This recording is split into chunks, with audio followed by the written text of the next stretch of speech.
the police. What's the problem there? The chimp killed my friend. What's the problem with your friend? I need to know. The police come with a gun. With a gun. He ripped her face off. He ripped her face off? He tried to attack me. Please, Okay, hurry. I need you to calm down a little bit. They're on the way. Please, hurry up. He's killing my girlfriend. 241 Rock Raymond Road. They're saying someone has a gun and trying to kill somebody. Hurry up. They're on the way, but I need you to give me more information. Who's doing this? With guns. Who has the guns? Now bring the guns. You gotta kill this chimp. Chimp. What's the problem there? Hurry up. I need you to talk to me. I need you to calm down. Why do you need somebody there? What? Please, Gus. What is the problem? He's killing my friend. Who's killing your friend? Chimp, my chimpanzee. It begins with a scream, not just any scream, but the desperate voice of a woman, panicked, breathing hard. He's eating her. Please, he's eating her face. That voice belongs to Sandra Herold. She had just called 911 because her pet, a 90-kilogram male chimpanzee named Travis, was attacking her best friend, and nothing could stop him. Not screams, not commands, not even a butcher knife. The police were on their way, but by the time they arrived, it was already too late. Travis wasn't a wild animal, at least not in the beginning. He was born in Missouri in 1995, taken from his mother just days after birth, sold to a couple who couldn't have children. They named him Travis. They dressed him in clothes, taught him how to use the toilet. He ate dinner at the table, sipped wine from a glass, watched TV, used a remote, logged into a computer. To many, he wasn't just a chimpanzee, he was their son. The Herolds ran a towing business in Stamford, Connecticut.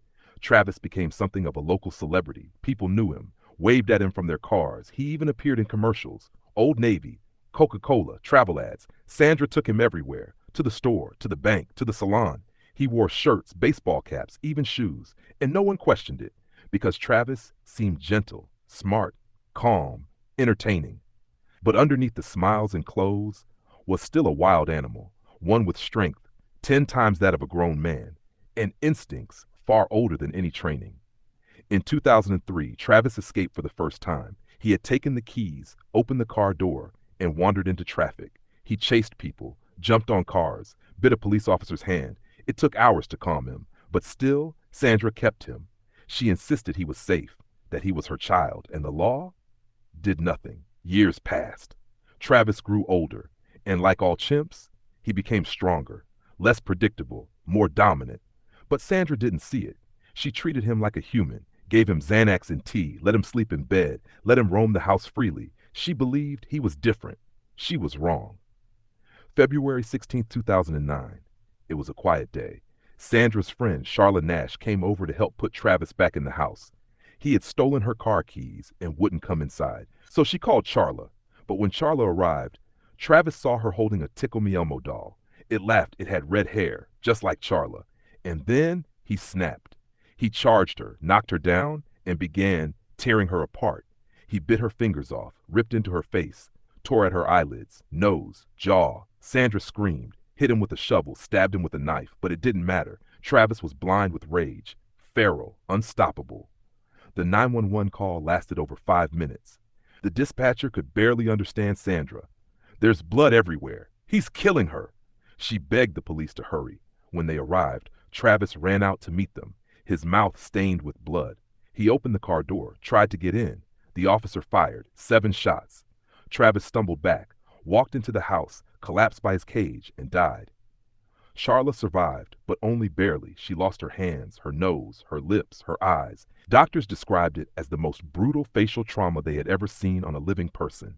She was placed in a medically induced coma, eventually received a full face transplant, and still lives with the pain, the silence, the memories. After the attack, the world asked, how could this happen? How did a 200-pound chimpanzee live in a suburban home? Why did no one stop it before? The truth is uncomfortable because people believed Travis was safe, because he wore clothes, because he smiled, because he hugged Sandra, because he acted human. But he was never human. He was always an animal. And nature doesn't forget. Chimpanzees are wild by design. They live in social groups, form alliances, show emotion, but also aggression. In the wild, they fight for power, territory, status. They are intelligent but not domesticated, never have been, never will be. Keeping a wild animal in a house, feeding it human food, dressing it in shirts and shoes doesn't make it safe, it makes it unpredictable. And when instincts take over, there is no warning, only tragedy. Sandra never recovered. She died in 2010 from an aneurysm. Some say it was heartbreak. Others say it was guilt. Charla Nash went on to testify before Congress. She spoke softly, through a veil, through pain. She asked lawmakers to ban private ownership of exotic animals, not for revenge, but for protection, so no one else would live her nightmare. And maybe that's the lesson. Wild animals are not entertainment. They are not children. They are not toys. They belong in forests, in jungles, in the places they were born to roam, not in cages, not on leashes, not behind suburban doors. Because nature isn't something we can tame, and when we try, nature always fights back. This was the story of Travis, a chimpanzee raised as family, who in the end could not escape his nature. At 77 File, we share stories that make you think, that make you question the world around us. So now we want to hear from you. Do you think wild animals should ever be kept in a home? Should they live in our world or in the world they were born for? Was Travis's fate inevitable, or could it have been prevented? And what about Charla? Could her life have been spared? Tell us in the comments. We read every single one. And if this story made you stop and think, hit the like button. Subscribe to 777 File for more real stories that challenge what we believe. Because here we search for truth, and sometimes the truth is hard to face. See you in the next story.